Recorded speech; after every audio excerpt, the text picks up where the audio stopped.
soo dhawaada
waan soo dhawahay السلام عليكم ورحمة الله وبركاته walaalayaal waan islaamayaa salaanta muslimkaan ugu salaamayaa waxaan ila hadlayaa madaragtay waa walaalkiin saaxiibkiin suldaan cabdulla dabarkaale axmed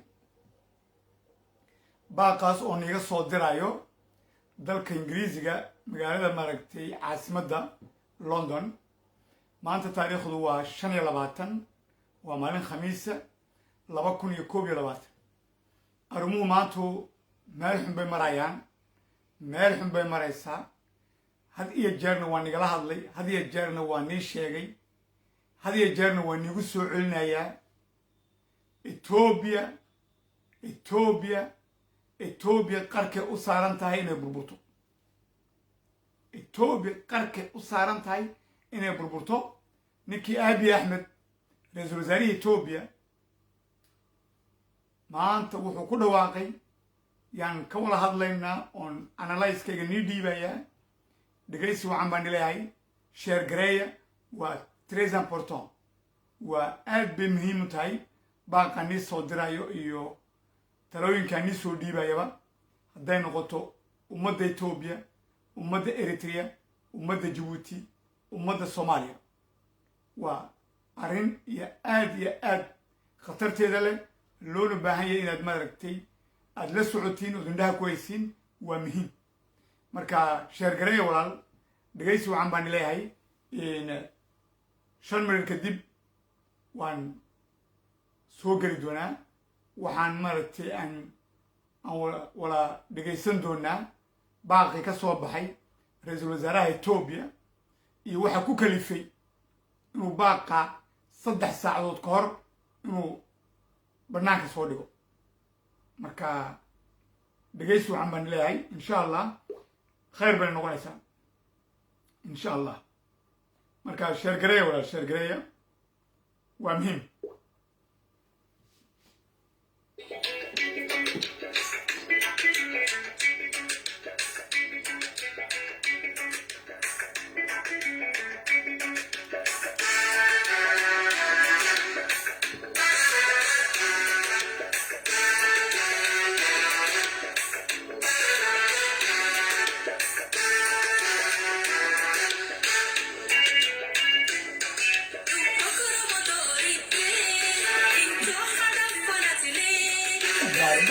bakoy mana, garbolu bakoy mana.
waad salaamantihiin mar labaad dhammaantiinba waxaan ka salaamayaa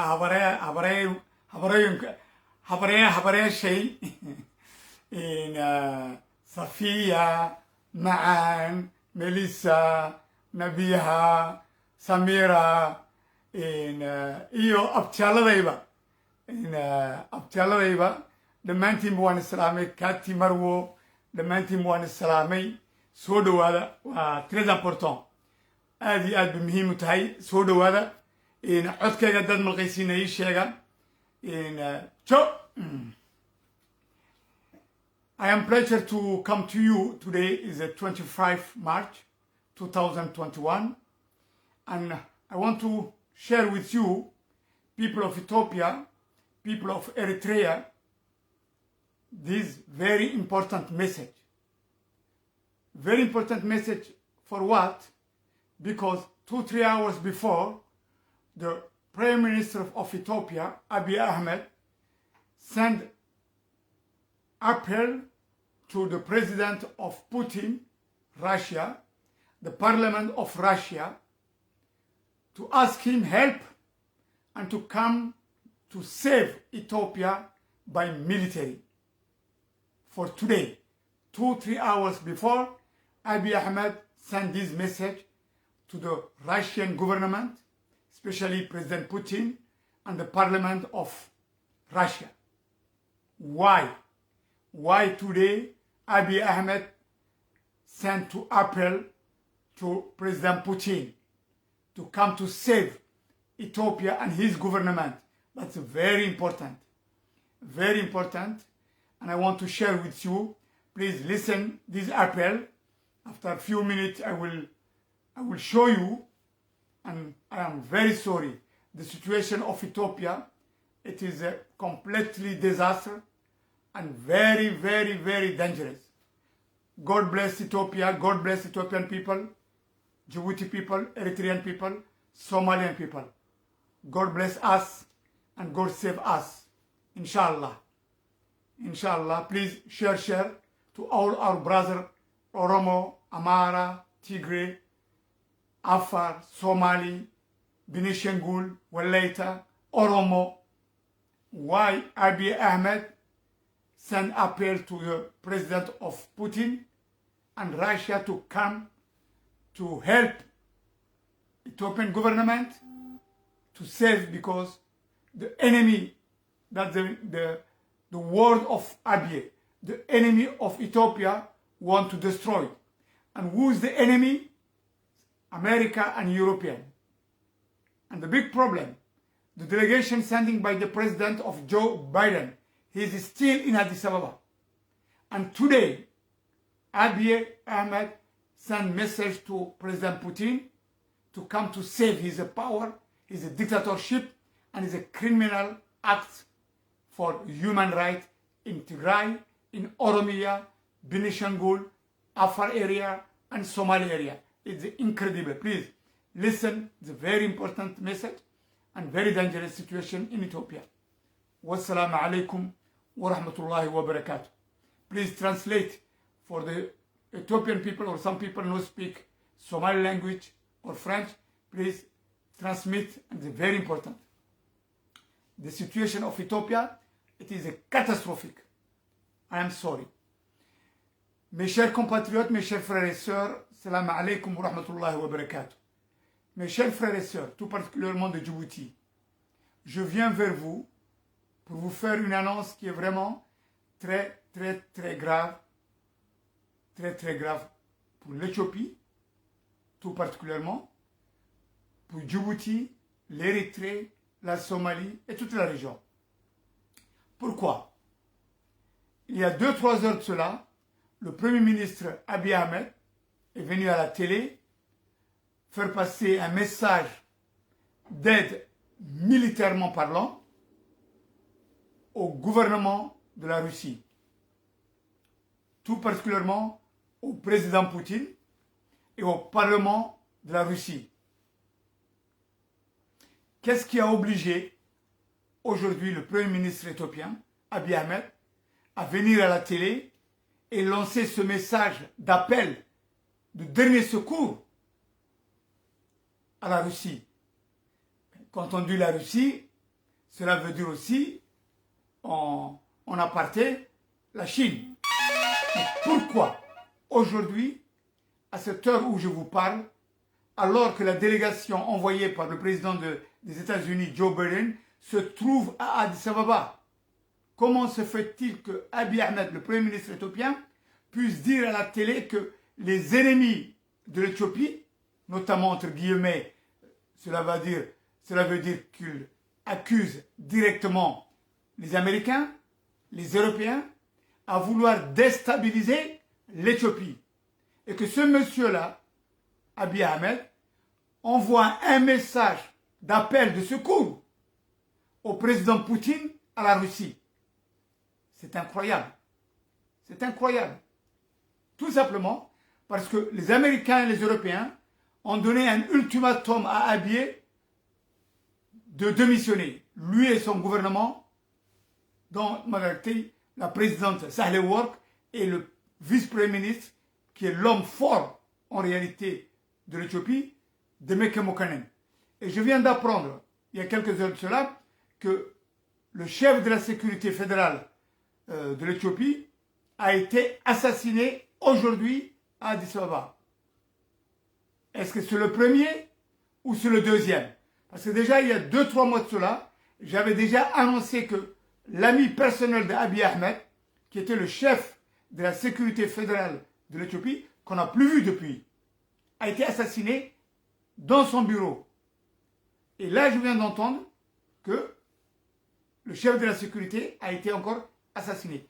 Est-ce qu'il s'agit toujours de l'ancien, qu'on vient de renouveler ça comme par hasard aujourd'hui, ou bien c'est celui qui a remplacé? En tout cas, on le saura très bientôt, mais par contre, je vais partager avec vous pourquoi le Premier ministre traite les Européens et les Américains d'ennemis de l'Éthiopie. Et comment se fait-il que, alors que la délégation française, de la délégation américaine se trouve à Addis Abeba, qu'il puisse lancer un appel au secours au gouvernement de la Russie, notamment le président Poutine, et au Parlement de la Russie. Vous allez entendre ça, c'est incroyable. Il est complètement, mais vraiment, je pense qu'il ne sait plus quoi faire. Et ce qui fait qu'en fin de compte, il a lancé cette bouée de sauvetage à la dernière minute pour voir si effectivement les Russes ou les Chinois vont prendre la maison et qu'ils vont mordre la maison pour venir à son secours. Mais dans quelle situation? Il est complètement fou parce que à partir du moment que depuis des mois et des mois, depuis plus de 3 mois, il s'est engagé avec les Érythréens à venir militairement massacrer son propre peuple. Il a tué son propre peuple, il a massacré son propre peuple, il a détruit les églises orthodoxes, il a détruit à l'intérieur et tué les prêtres, et notamment ceux qui étaient à l'intérieur de ces églises-là pour éventuellement demander aide et protection. Il a détruit les mosquées, mais vraiment des mosquées très importantes au niveau de la communauté musulmane de l'Éthiopie et sur le plan international. Il a tout détruit. On a violé, on a tué.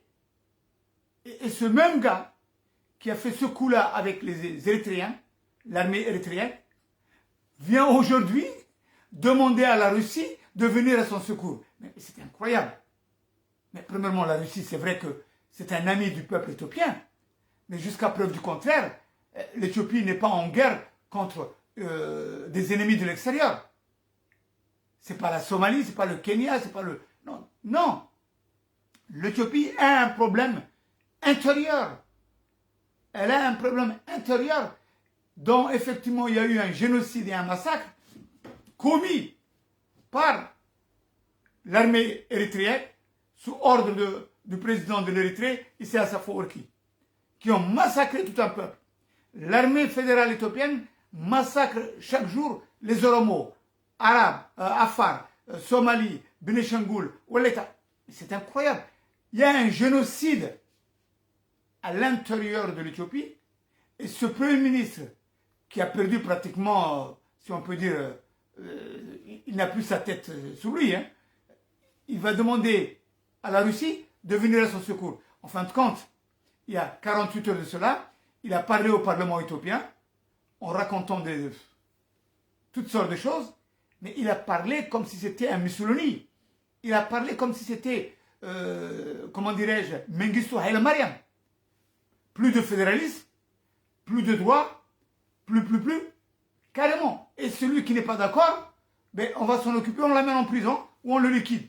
C'est comme ça qu'il a parlé au Parlement éthiopien, il y a 48 heures. Et c'est là qu'il a reconnu qu'effectivement, l'armée érythréenne se trouve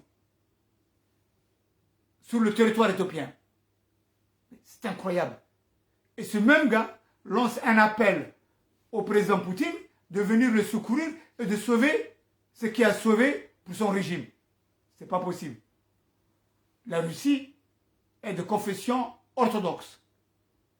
La Russie aime l'Éthiopie. Mais comment se fait-il que la région où il y avait pratiquement les plus vieilles églises orthodoxes ont été détruites sur ordre d'Abiy et d'Isaias Afwerki, massacrer et tuer tout ce peuple à l'intérieur des mosquées et des églises, et qu'il puisse demander à Poutine de venir à son secours. Mais il est complètement fou, ce gars-là. Alors, je vais vous faire écouter ça, son appel, c'est très important, et après, je vais vous donner mon analyse. Et s'il vous plaît, partagez, c'est très important parce que là, tout ce que je prédisais, tout ce que je disais dans mes lives depuis des mois et des mois, malheureusement, commence à se réaliser. L'Éthiopie, aujourd'hui, elle est au bord du gouffre. Elle est totalement, vraiment au bord du gouffre. Et ça, c'est le dernier appel de Abiy Ahmed. Est-ce qu'il va rester? Est-ce que Abiy Ahmed va rester en place? Est-ce que son régime va rester en place? Je pense que, à mon avis, il vient de signer son arrêt de mort. Abiy Ahmed, l'actuel Premier ministre de l'Éthiopie, vient de signer son arrêt de mort aujourd'hui, il y a pratiquement 3-4 heures de cela. Parce que traiter les Américains, les Européens, qui ont toujours été aux côtés du peuple éthiopien, d'ennemis de la nation éthiopienne, c'est très grave. Aujourd'hui, appeler les Russes et par derrière éventuellement les Chinois, venir faire la guerre à l'intérieur du peuple éthiopien, c'est fou. Il a fait le même coup avec les Érythréens et il veut rebelote faire le même coup avec la Russie. Mais il prend pour qui la Russie? Il prend pour des imbéciles.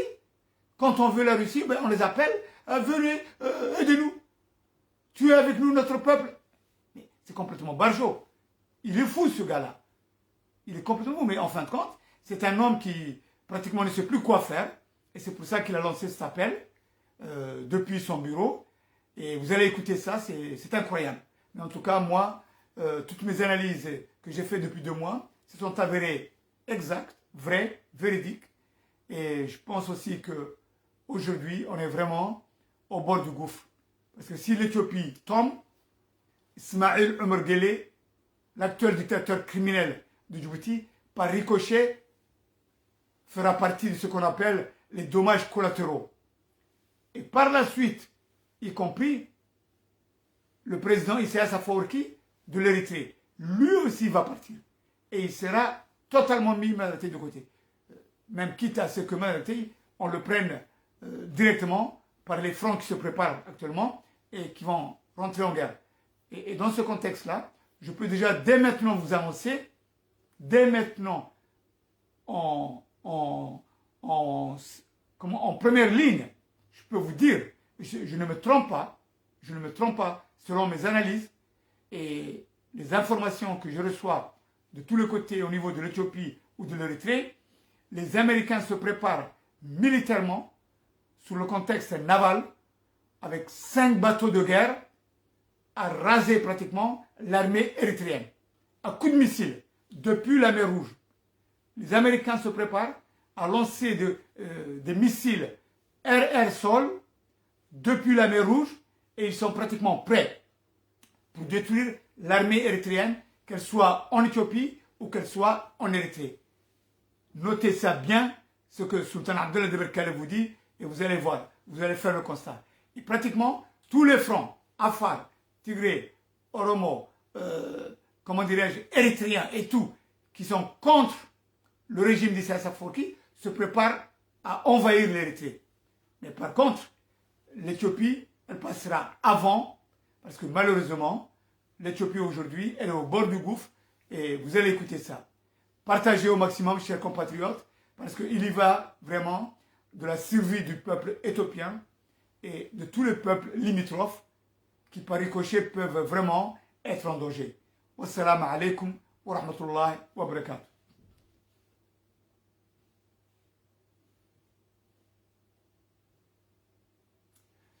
dhegaysi waxaan walaal anigaan nin sheegay inkoo raalliga Abiy Ahmed yaa baaq soo jeediyey oo baaqaas u soo jeediyey maaragtay dowladda maaragtay Russia uu leeyahay Russiaow president Putinow baarlamaanka Russiaow iisoo gurmada cadowga Etoobiyana soo galay oo na baabi'inaya cadowga Etoobiya waayo waa Maraykan iyo Yurubiyan Maraykan iyo Yurubiyan oo weligoodba maaragtay asxaab iyo saaxiib lahaa ummadda reer Etoobiya yuu maanta Abiy Ahmed baaq u jeediyey Russia uu leeyahay ummadda Etoobiya la burburinaya la baabi'inaya eena soo gaara halkaa bay arrintu maraysaa ra-iisul wasaarihii Etoobiya oo baaq telefisyoon ka sii daayey 3 saacadood ka hor ila dhegaysta waa nala qaybsamayaa kadibna maaragtay analyze baan ka dhiibayaa iyo waxa soo socda ee ku soo socda dhegaysi waxaan baan leeyahay Shankaroon waan ku salaamay dhammaantiin waan islaamay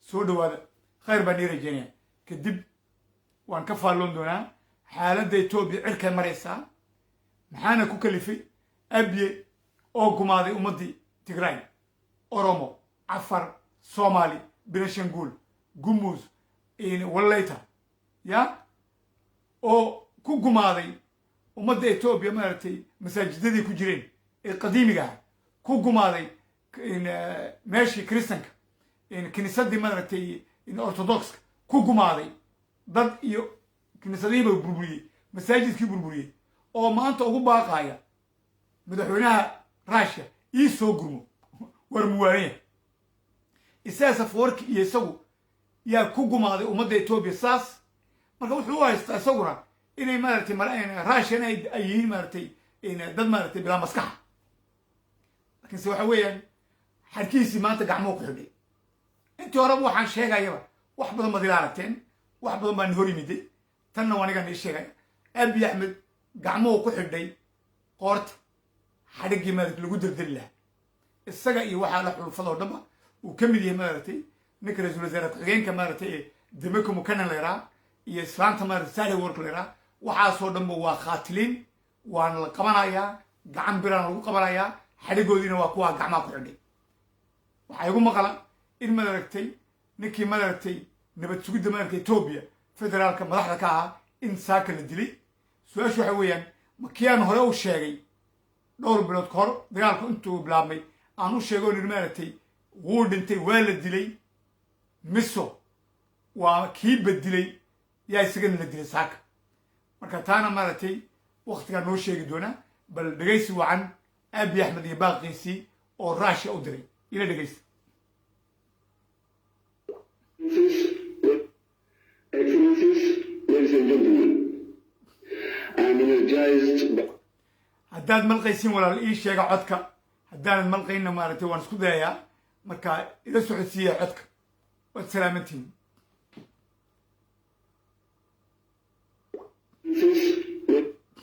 Excellencies, ladies and gentlemen, I'm energized by the prospect of sustaining the ongoing dialogue and cooperation with Russian Federation. And I salute Excellency President Vladimir Putin and the United Russia Party for your commitment toward this ambition. This conference has picked a set of topics that are thought-provoking. It makes an implicit connection between peace and security and non-intervention on domestic affairs of sovereign countries, a cardinal principle of the United Nations Charter. It highlights the role of political parties, both ruling parties and rivals, for domestic political stability and international cooperation. And it proposes reviving traditions. I wish to start with the latter. The Russian Federation and African countries have a rich tradition of pushing back counterproductive interference. The Russian Federation was a key ally in continental independence movements against oppression, colonialism, and slavery, both domestic and foreign. These independence movements have produced leaders and intellectuals whose groundbreaking insight have lasted decades. Emperor Haile Selassie, Kwame Nkrumah, Jomo Kenyatta, Franz Fanon, Nelson Mandela, to name a few. By no means were they perfect, but as Africans, we do stand on their shoulders as we enjoy our freedom and sovereignty today. The Russian Federation was the home of many of the philosophers who have inspired African leaders and ordinary people as they dreamed of an economically and politically liberated Africa, a dream still in the making. Today's generation appears to make the tempting mistake of arranging the world into two simple and straightforward camps. One that promotes individual liberties, and another that advocates it in the interest of the collective. An even damaging mistake is to declare the former has forever defeated the latter. That human condition is forever focused on the search for personal enrichment to the perpetual weakening of community and to the depletion of our planet and ecosystems. Ladies and gentlemen, I want to quote an African proverb, open quote, when there is no enemy within, the enemy outside can do you no harm. End of quote. I regret to acknowledge that we have not yet won the battle against enemies within. Chronic poverty, inequality, unemployment, identity-based politics, and violence. It is because of such enemies within that we stand vulnerable to external interference. In order to respond to the basic demands of our people, to defeat the enemies within, and stand strong against interference, we must revisit our traditions and solidify our friendship and renew our time-tested solidarity. Political parties carry the responsibility of charting out the philosophy through which the state governs. And in today's especially troubled world, political parties have the grand opportunity of coming up with a more truthful philosophy, one that fosters individual creativity as well as collective well-being. I chair a political party, Prosperity Party, that has put forward such an idea. Our homegrown philosophy is called Nadamar, the Amharic term for synergy. Nadamar exemplifies coming together, working in sync, with purpose and vision for a common destiny as our guiding light in everything we do. At a fundamental level, Nadamar is a call to our nation, Africa, and its people to stay away from the dangerous cycle of always throwing away the past and starting with a clean slate to build on the accumulated wisdom of our forefathers, to take the best from our past, to invest in an understanding of our concrete problems and adapt our solutions as we go, and in the process, leave a legacy of hope to our children. My party believes that economic growth must cater to the wholesome needs of humanity, the material, the emotional, and the intellectual. Growth must be situated in a political space where one engages with the big questions of society, where one's body is nurtured and one's safety is not in question. Growth must create opportunities for individuals to express their talents and translate it to personal wins and collective improvements. Your Excellencies, ladies and gentlemen, I wish to remind you of the uncomfortable truth that unless we respond to the internal needs of our communities, our countries, and our dear continent, we will fall prey to interference by others near and far. Africa and the Russia Federation have a tradition of questioning, challenging the status quo, and imagining new possibilities. We have a tradition of setting philosophical precedents that have helped humanity pause and wonder. Let us indeed revive those traditions. I am confident this event and the Russia-Africa Summit 2022 will prove to be historic.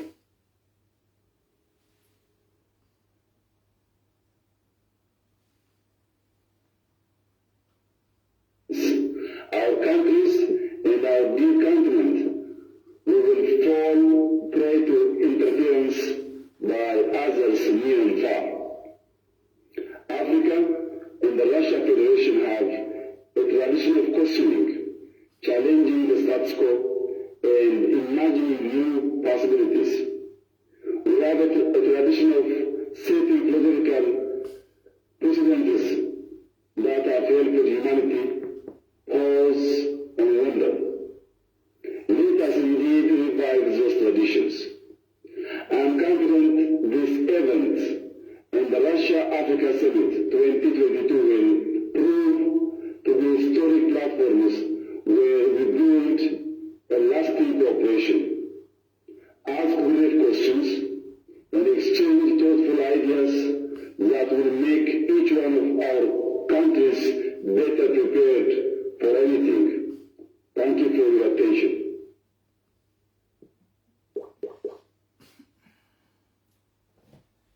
waad salaamantihiin mar labaad iyo mar saddexaadba dhammaantiin inta halkan ku jirta inta bannaanka iga dhegaysanaysa iyo inta dhegaysan doontaba geesi garweyne waan ku salaamay walaalkay salaan kadib waa runo russia way joogaan etoobiya oo saaxiibay ummadda etoobiya leeyihiin laakiin dhaqdhaqaaqooga oo ciidana lagama arag lagamana maqalna la taliyaal iyo rag u dhow oo dowladda garab jooga xagga nabad sugidda iyo xagga ciidamada waa suurtagal laakiin dhaqdhaqaaq military uu ra-iisul wasaaraha abiy axmed uu ku dhawaaqa maanta uuna russia i soo gaadha russia ii soo gudmada waa wax aan weli aan dhicin tii noogu horraysay een dhagaheeda ku maqalnay ee adinkuna goobjoog u haydeen waxa weeyaan waa mangista hayle maryam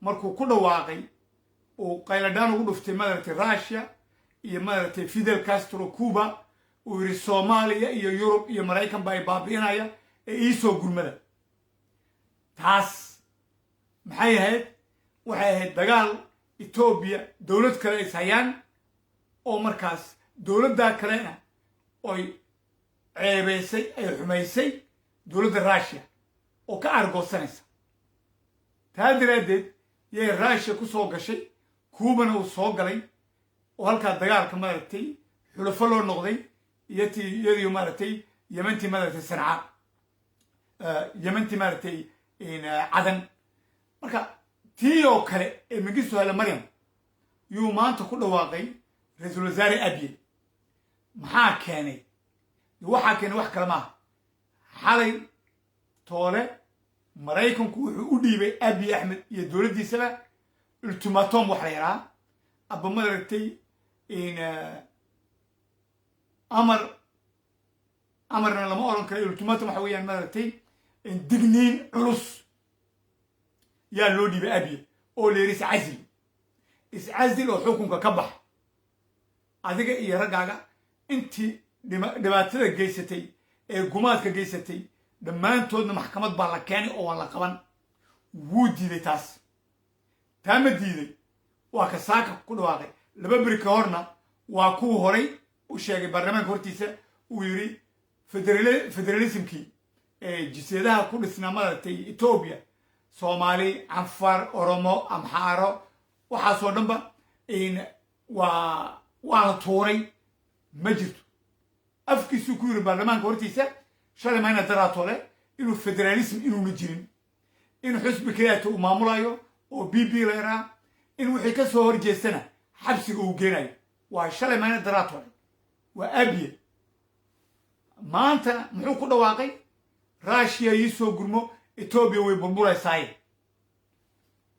russia sidee ugu imanaysaa russia shalay toole 3 bilood ka hor isaga iyo siyaasa fawarki waxay ku hesheen inay madaragtay tigray ay gumaadaan in ay madaragtay ay burburiyaan masaajidadii muslimka inay burburiyaan kiniisadihii gaalada ee ortodokska in naaga iyo gabdho iyo carruur barsaa loo gumaaday oo tviyada adduunka o dhan laga arkayo muwaalaya markaa abiy axmed markuu ku leeyahay maanta russia ii soo gurmada oo tii eritrea aan wada samaynay ila sameeyo kaalaya ummadda ila gumaada waar etoobiya dagaal dibadda oga yimide maaha dagaalka dibadda oga yimide dandaansiga waa halkaa iyo sudan oo dhul isku haystaan laakiin dagaal kale oo cadowtinimaa oo dowlad shisheeyaa ma jirto marka russia ma waxay u imanaysaa iyo maaragtay chinaba kaa soo qaad in ay ummadda etoobiya ay haystaan inay gumaadaan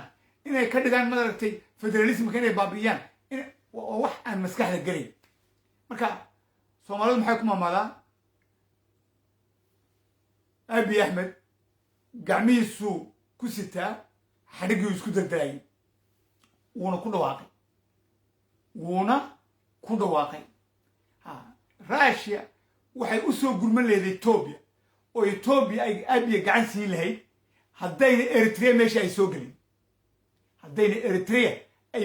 gelin hadduuna gumaad ka dhicin waa midoo iyadoo diinta ortodokska eegaysa iyadoo saaxiibnimada maaragtay qadiimka ee soo jireenka eegaysa etoobiya russia way iman lahayd oo oran lahayd maaragtay Ethiopian badbaadinaya laakiin maanta ma is a late macnaheedu waa nin baxsanaya nin maaragtay tii u dambaysa ku jira oo meel uu maxaa nin maaragtay degaya maaragtay xumbo cusbay nin daad qaad xumbo cusbay daadkii baa qaaday isaga iyo ragga kale demeke iyo isaga iyo maaragtay islaanta sabuul waxaasoo dhan xabsiga la keenaya oo la qabanaya tiibuu markaas mooday in uu Maraykan iyo Yurub kaga cabsiinayo Russia ay soo gala ruwaleen waa Russia iyo Yurub maaragtay iyaga maaragtay ka jecel noloshooda oo interest kooda ka jecel marka aabi xarku ku istaagama marka laakiin nin kale isaguna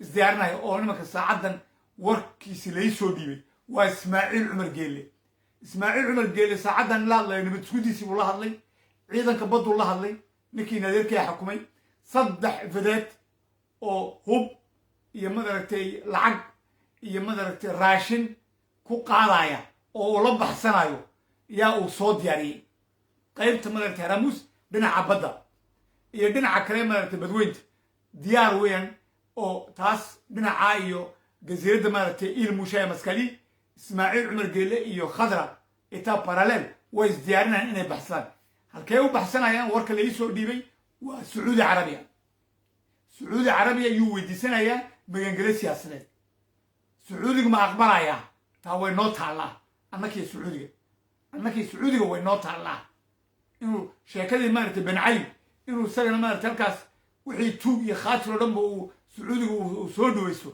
waan helayna laakiin Ismaaciil Cumar Geelle caaq Ismaaciil iyo gabadhii maaragtay uu qabayo Khadra eta parallel ba Khadra odet baxsad bay ku jiraan ummadda reer Juutland la hadlayaan ciidanka xoogga dalkan la hadlaya waxaan leeyahay walaalayaal Ismaaciil Cumar Geelle iyo xulufadiisu inay baxsan aabiyo uu dhacaya Ethiopia maaragtay taliskaas wuu burburay isaas foorkina wuu burburaya waxaan nii sheegaya oo maaragtay lagu wargelinaya ciidanka Maraykanka ee badda 5 maraakiib oo dagaal yaa isdiyaarinaya oo sawaariiqdii maaragtay gantaaladii ku tuuraya ciidanka maaragtay Eritrea haday Ethiopia joogaan haday Eritrea joogaanba oo la burburinaya jabhadii gali lahaa ee xukunka casmaro qaban lahaana waa diyaar haday noqoto Afar haday noqoto kuwii kalaba iyo Eritreanka oo waliba gacan ka helaya Tigray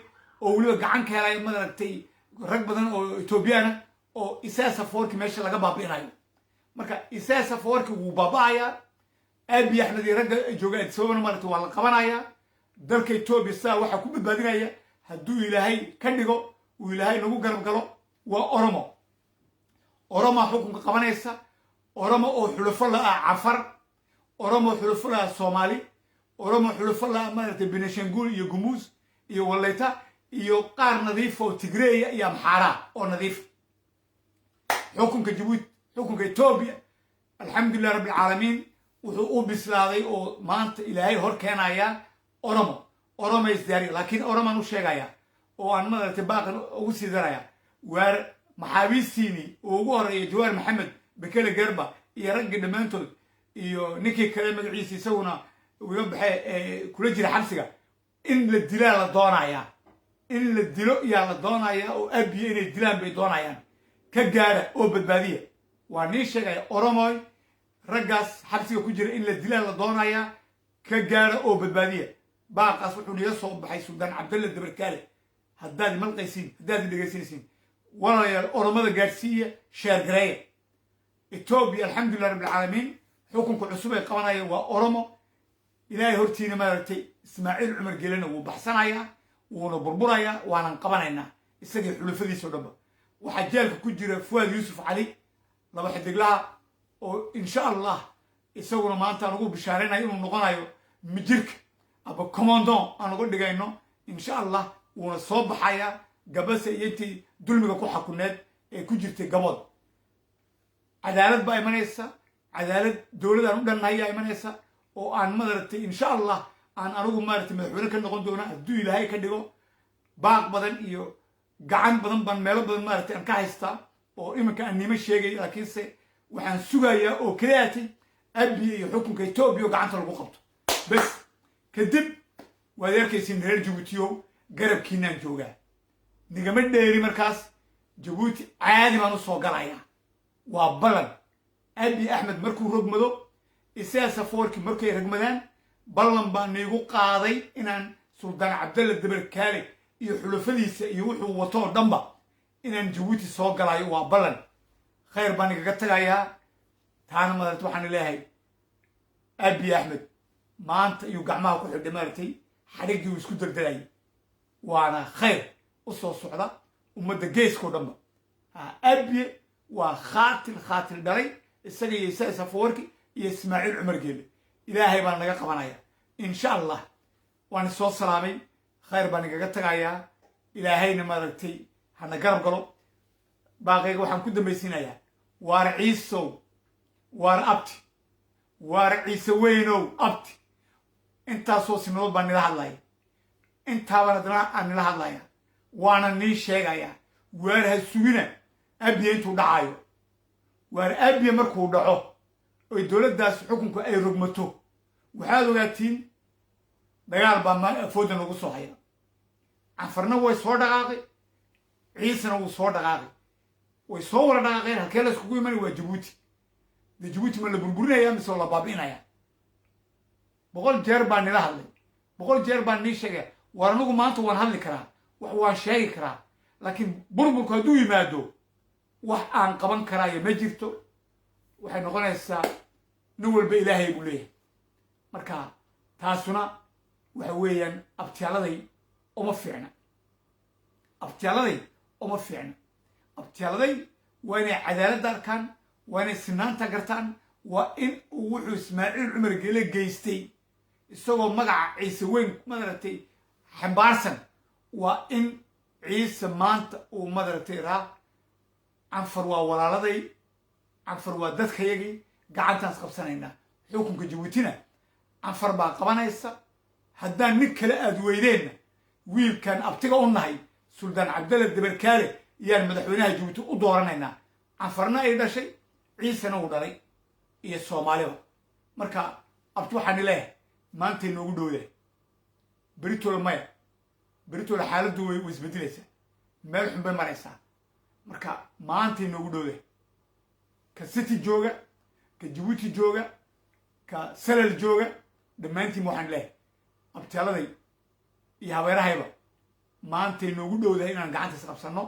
oon taliskaasna baabi'iyey ee sumcaddii ciise ku ciyaaray ee ciise baabi'iyey ee godka geliyey waa in aan madaragtay sharafta iyo karaamaddu ciise lahaa waa inaanu soo celinaa marka abti 100 jeer baan abti habeenay maalin banagara ya iyo habayarba marka dhegaysta si fiican dhegaysta in qalbigiina u sheega canfar cadowgiina maaha waxa ka shaqeynaya ee canfar iyo ciise isku gubay iyo ciise iyo gadabursi isku gubay iyo ciise iyo saaq isku gubay waa Ethiopia waa taliska Abiy Ahmed ee ka dhaxlay madaragtay Desalem ka dhaxlay madaragtay Meles ka dhaxlay madaragtay in Mengistu Haile Mariam Meles Zenawi waa ragaas iyo khayra cadde intiina daaqada ka baxaya marka aan maanta gacantaas qabsanno oo aan badbaadino maaragtay Djibouti iyo Madina wax kale ma waxa loo socdaa in Djibouti la burburiyo in Djibouti la baabiyo ayaa loo socdaa marka aniga marka waxay la quman ciisow ma weelkii aad dhistay ma weelkii aad wax ku cuntay yaa dib u burburin abti su'aashu waa taa ciise weynow ma aqalkii aad dhistay ma dherigii aad madaragtay ya dherigii aad adigu wax ku karinaysay ya yaad marka dib u burburin waa maya marka jib espoir insha Allah waa niimanaya waa balan haddaan noolahay markaad maqashiin Abiy waa la qabtay taliskiisu wuu burburay isaasna waa lagu socdaa suldaan Cabdalla Dabarkaale ka eega garabkiina waa balan rag badan iyo dad badan iyo ummad badan oo garab joogta waan haya laakiin ma sheegayo waa nila sugayaa waana balan hadduu ilaahay midna waa nii sheegayaa jo khayr baa soo socda xalaytole waxaan ku hawaawiyey anigoo madaragtay anigoo aroos galay yaan ku awaawiyey xalay toole marka arooskaas yaan xalay ku awaawiyey insha allah mid khayr la iga dhiga ii soo duceeya iguna soo duceeya inaanan ka dheeraan madaragtay habeeraday intaa baan nii sheegayaa intaa baan kaga baxayaa khayr iyo guul iyo gobonimo jiro jooga noolaada garabkiina insha allah asalaamu calaykum waraxmatullahi wabarakaatu arooskaasuna dhowaan buu dhacayaa hadduu ilaana waa khayr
waad mahadsantihiin insha allah khayr baan nii rajaynayaa aad iyo aad baan iigu mahad celinayaa insha allah soona duceeya inuu caroos khayr qaba caroos bashbashe barwaaqa iyo caroos kii aan ku nasanayay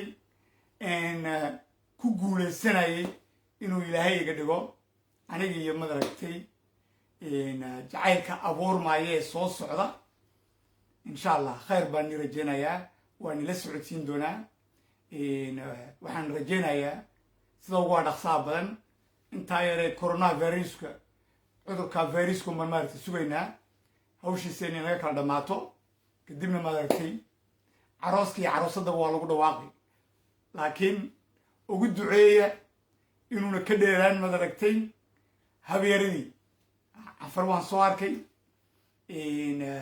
hawiye iyo soomaali kale waan soo arkay waxaa ii hadhay haba yartay abba inaabtiday marka soo duceeya khayr baan nii rajaynaya waad mahadsantihiin